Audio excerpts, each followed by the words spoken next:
Okay, this is the second part of a video that I wanted to do on using repeating licks to build tension in a slow blues solo.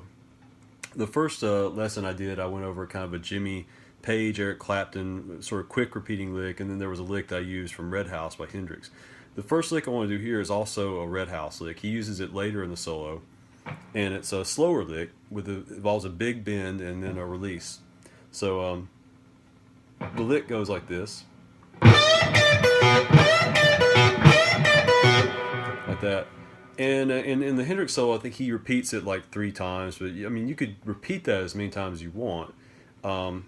Let's break the lick down real quick. It's a full step bend here on the 10th fret of the E string. You're going to bend it up to E, and then back down.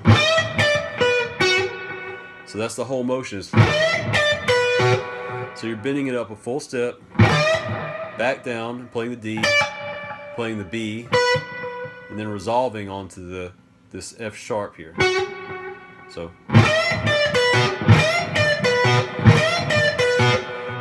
okay, that's a great lick to use.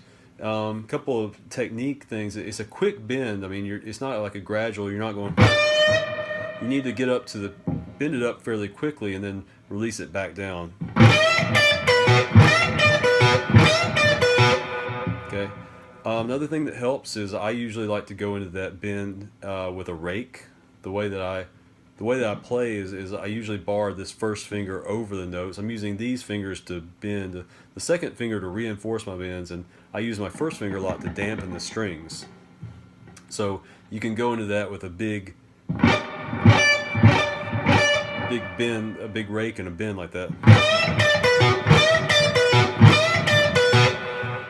Now the problem remains is how to resolve that. You can't keep doing it over and over again. In Hendrix solo, he does it. But right before he changes position, so he goes up to this.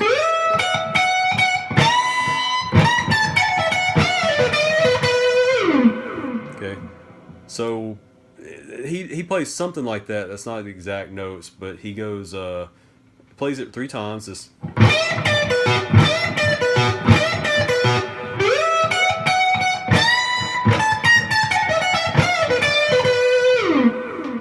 And something along those lines. You could just you could do that. You could change positions and go up here to go high. But if you just wanted to do something else, you could go.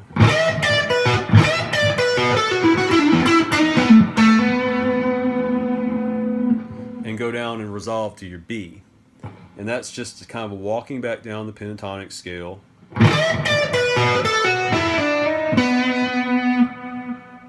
Pulling off from the 7th, the 10th fret to the 7th fret. Then going down to the 9th fret. Hitting the major 3rd, hammering on the major 3rd. Then going back home to the B. So if you play it like that, it would be something.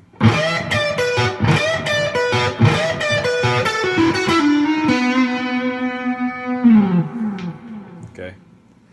So that's another great repeating lick that you can use. One more, and they're getting slower as I go.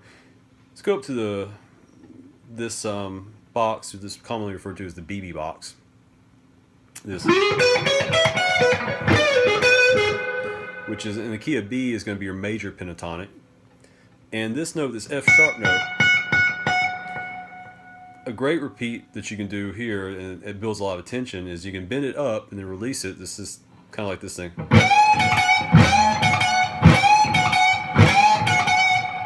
And you can go a whole step bend there, or you can do like a half step bend. But another great lick that builds tension, and actually that's also similar to a lick that's in Red House. So again, it's on the 14th fret here, this F sharp note, bend it up, then release it, come down, pick it, and then add vibrato to it. So again, about three repeats. You can do it 4 times. Sounds really good. It builds a lot of tension. And once again, how do you get out of this lick? I usually resolve by playing. I find my way back to the B again. So I will finish this up with like a BB King style, like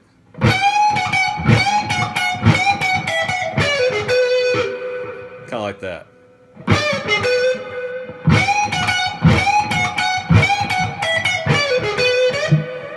Or that, where you're bending on the 14th fret, bending up a half step. But probably the best way to do it would be to find your way back to this B on the B string, the 12th fret.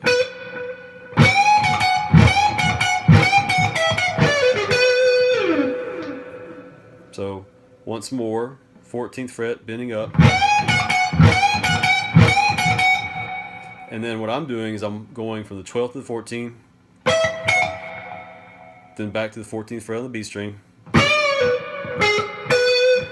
playing this 13th fret on the G string before I'm hitting that B.